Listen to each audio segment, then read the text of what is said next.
With 3D printing, the WSL Dendrosciences team develops and manufactures innovative tools for lab work and research.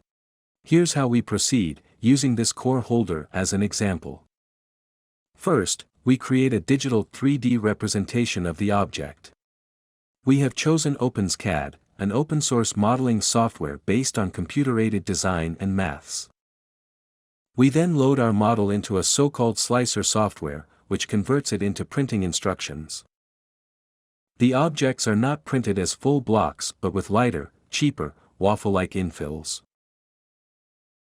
These so-called gyroid infills give equal force in all directions, while being printed relatively quickly, and saving material. If greater stability is required, the printed structure can be filled with resin or other liquids. Therefore 3D printing is a very cost-effective option, even when using high-quality filaments.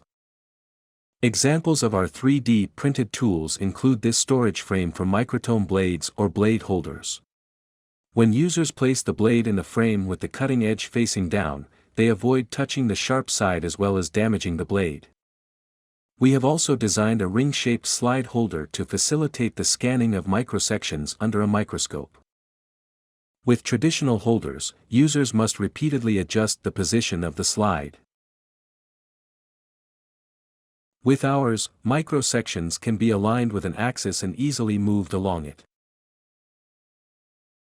Finally, Skippy, our new robot that automatically takes pictures of samples, contains several 3D printed elements.